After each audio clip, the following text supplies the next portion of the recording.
Assalamualaikum warahmatullahi wabarakatuh. Bismillahirrahmanirrahim. Alhamdulillahirabbil alamin. Wa bihi nasta'in. Wassalatu wassalamu ala asyrafil mursalin wa ala alihi wa sahbihi ajma'in. Rabbi shrah li sadri wa yassir li amri wahlul 'uqdatam min lisani yafqahu qawli. Sahabat-sahabat yang dikasihi sekalian, tuan-tuan dan puan-puan, alhamdulillah hari ini kita masuk hari ke-6 Ramadan dan insya-Allah tazkirah kita pun akan masuk ayat yang ke-6 daripada surah Saba insya-Allah. Tema yang kita bawa ialah balighu anni walau ayah. Jadi setiap hari kita pilih satu ayat. Diharap sahabat-sahabat yang menonton dapat berkongsi dengan kawan-kawan, dengan kenalan, saudara mara, supaya kita dapat sama-sama meraih pahala melaksanakan apa yang diperintahkan oleh Rasulullah sallallahu alaihi wasallam, balighu anni walau ayah. Insya-Allah kita akan masuk ayat yang ke-6 ya. Dalam ayat yang ke-6 ini Allah berfirman, Auzubillahi minasyaitonirrajim. Wa yaral ladzina utul ilma alladzi unzila ilaika mir rabbika huwal haqq wa yahdi ila siratil azizil hamid. Dalam ayat yang kelima, Allah Subhanahu wa taala menerangkan balasan yang akan diterima oleh orang-orang yang tidak beriman di akhirat nanti. Orang-orang yang tidak beriman dan berusaha untuk menghalang manusia daripada menerima apa yang disampaikan oleh Rasulullah, khususnya ya sallallahu alaihi wasallam. Jadi kita dah lihat ya semalam dalam ayat yang ke-5. Jadi dalam ayat ini Allah menggambarkan kegagalan mereka di dunia. Maksudnya dengan usaha mereka yang begitu hebat untuk menyekat kemarahan dakwah, untuk menyekat Rasulullah daripada menyebarkan apa yang diterima daripada Allah Subhanahu Wa Taala, untuk menyekat manusia beriman kepada apa yang disampaikan oleh Rasulullah sallallahu alaihi wasallam. Namun usaha mereka tidak berjaya. Sebab apa? Sebab orang yang beriman, orang yang berilmu tetap percaya kepada kebenaran apa yang disampaikan oleh Rasulullah sallallahu alaihi wasallam. Inilah yang dikatakan wa yaral ladzina utul ilma, orang-orang yang diberi ilmu. Orang yang diberi ilmu ini, sebahagian ahli tafsir berkata orang yang berimanlah yang mendapat hidayah daripada Allah Subhanahu Wa Taala. Dan ada juga yang berpendapat orang yang mempunyai ilmu dari kalangan ahli kitab. Maknanya orang yang menganut agama samawi yang terdahulu seperti orang Yahudi dan Nasrani. Tapi kalau kita tengok sini, dia merangkumi semualah. Orang yang diberi ilmu maknanya orang yang telah diberi petunjuk oleh Allah Subhanahu Wa Taala, percaya kepada apa yang dibawa oleh Rasulullah sallallahu alaihi wasallam. Jadi orang yang beriman, orang yang sudah yakin dengan apa yang dibawa oleh Rasulullah, ataupun orang yang mempunyai fikiran terbuka, mereka melihat bahawa allazi unzila ilaika mir rabbika huwal haqq, iaitu yang diturunkan kepadamu, iaitu pada Nabi Muhammad sallallahu alaihi wasallam, min rabbika, daripada Tuhanmu, huwal haqq. Huwal haqq ni maknanya itulah kebenaran. Jadi bila ungkapan huwal haqq ni maknanya itulah satu-satunya kebenaran. Tidak ada lain. Kalau dikata allazi unzila ilaika mir rabbikal haqq, yang diturunkan kepada kamu daripada Tuhanmu itu benar, jadi dia kemungkinan yang lain pun ada juga yang benar. Tapi bila dia sebut huwal haqq, maknanya itulah satu-satunya yang benar. Tidak ada lagi yang benar selain itu.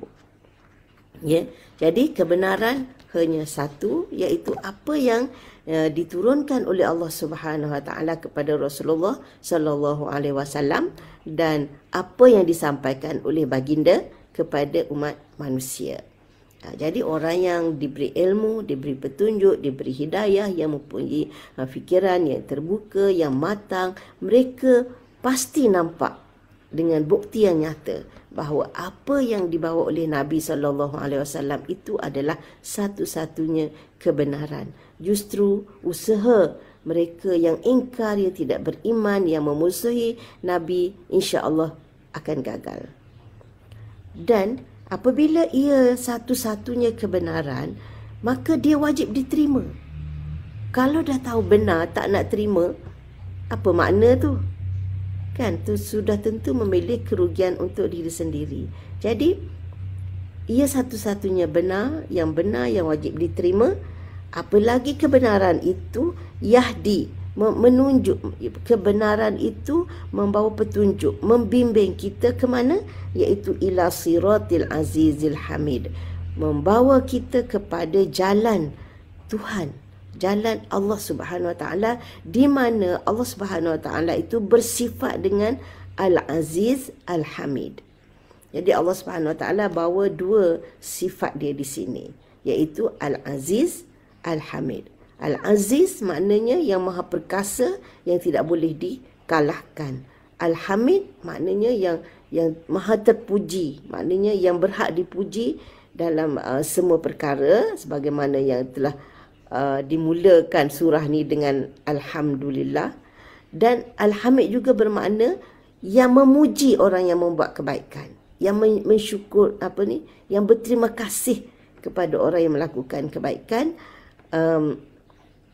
yang memberikan balasan baik kepada orang yang melakukan kebaikan, yang beriman, yang beramal soleh lah. Jadi maknanya apa yang dibawa oleh Rasulullah ini adalah kebenaran, dan kebenaran ini akan membawa kita ke jalan Allah Subhanahu Wa Taala. Mungkin ada yang bertanya, ya, Allah Subhanahu Wa Taala dia selalu menggabungkan dua nama di hujung ayat. Selalu kita jumpa Ghafurur Rahim dan sebagainya lah. Jadi di sini dia gabungkan dua nama ataupun dua sifat, Al-Aziz, Al-Hamid. Biasanya Allah Subhanahu Wa Taala dia mulakan dengan sifat yang baik dulu, bukanlah yang tak baik, ya. Sifat yang rahmah, sifat yang rahmah dulu berbanding dengan sifat azab. Kita tengok sini, Al-Aziz tu menunjukkan maha perkasa. Maha perkasa ni maknanya tak ada tolak ansur lah, siapa buat jahat mesti kena balasnya, kan? Itu Al-Aziz. Al-Hamid pula sifat menunjukkan sifat rahmah, yang memuji, yang membela, yang memberi balasan. Jadi selalunya Allah Subhanahu Wa Taala dia memulakan dengan rahmah dulu sebelum yang keras tu. Tapi di sini kenapa Allah Subhanahu Wa Taala memulakan yang keras dulu? Al-Aziz ni maknanya yang maha perkasa, yang maha kuat, maha gagah, yang tak boleh ditewaskan. Jadi orang yang ingkar, orang yang memusuhi agamanya pasti akan dikenakan balasan dan tindakan yang tegas. Al-Hamid pula menunjukkan sifat rahmah, yang terpuji, yang memuji, yang memberi balasan yang sebaiknya kepada orang yang melakukan kebaikan. Jadi kenapa dalam ayat ini Allah Subhanahu Wa Taala memulakan yang sifat yang keras dulu berbanding dengan sifat yang rahmah itu. Jadi kata Ar-Razi dalam Mafatih Al-Ghaib, dikata sebenarnya sifat yang keras Al-Aziz itu pun mendorong kita untuk meraih redanya juga. Walaupun maknanya macam ni, dia kata, kita tahu Allah Subhanahu Wa Taala ni dia memang tegas, dia maha perkasa, memang tak boleh ditewaskan. Jadi kita mendorong kita lebih berusaha untuk mendapat keredaannya. Dan dia kata meraih keredaan Tuhan, meraih keredaan Tuhan yang bersifat dengan maha perkasa tu, dia kata lebih bermakna ataupun lebih bererti, lebih hebat berbanding dengan kita meraih keredaan Tuhan yang tidak bersifat demikian. Okey, kalau kita nak senang cerita macam ni lah kan. Katakan kita ada ayah kita garang. Jadi dalam ramai-ramai anak ni ada seorang yang dia tak garang, ataupun ada seorang anak yang dia berani dengan ayah dia. Ayah dia suka dia. Betul ke tak perumpamaan ni? Tak apalah, lebih kurang lah macam ni. Kalau seseorang itu dia dapat rapat dengan orang yang garang ni, dapat meraih keredaan orang yang garang ni, dia sebenarnya dilihat lebih bererti daripada orang yang dapat meraih keredaan orang yang tak garang. Boleh faham ke?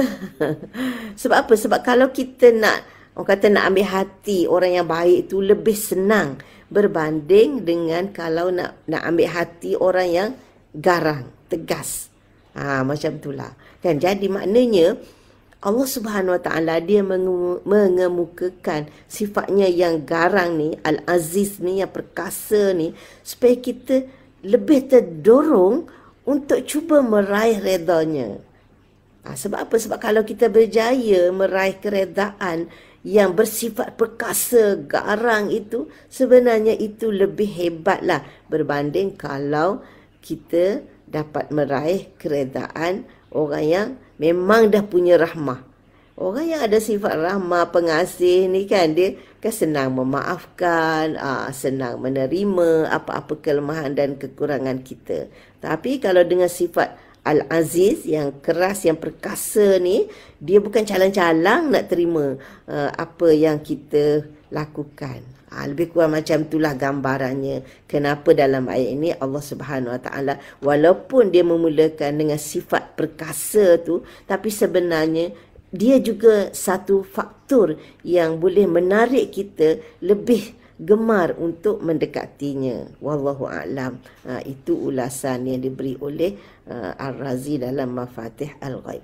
Jadi apapun Allah Subhanahu Wa Taala memiliki sifat-sifat yang maha sempurna, maha agung, maha hebat, ya. Jadi dia maha perkasa, di mana dia tidak akan teragak-ragak, ya, untuk mengambil tindakan, untuk menghukum, untuk mengazab sesiapa yang sengaja menderhakainya, yang sengaja berusaha untuk menghalang agamanya. Tapi pada masa yang sama, Allah memiliki sifat penuh rahmah, yang terpuji, yang memuji, yang akan memberikan memberikan balasan dan ganjaran yang sebaik-baiknya kepada hambanya yang beriman, hambanya yang taat, hambanya yang berusaha melakukan amal yang terbaik, insya-Allah. Jadi kesimpulannya, Allah nak tekankan di sini bahawa usaha mereka yang ingkar untuk menghalang manusia daripada jalan Allah tidak akan berjaya. Sebab orang yang diberi ilmu, orang yang diberi hidayah, mereka tetap yakin bahawa apa yang disampaikan oleh Nabi SAW itulah satu-satunya kebenaran. Moga-moga kita termasuk dalam golongan orang yang memberi hidayah, orang yang memberi ilmu, yang sentiasa yakin bahawa apa yang disampaikan oleh Rasulullah SAW itu satu-satunya yang benar, dan inilah satu-satunya jalan yang akan membawa kita kepada Allah Subhanahu Wa Taala yang bersifat dengan maha perkasa lagi maha terpuji. Sekian dulu untuk hari ini. InsyaAllah kita akan sambung lagi ayat yang ke-7 pada hari berikutnya. Jangan lupa, insyaAllah. Wassalamualaikum warahmatullahi wabarakatuh.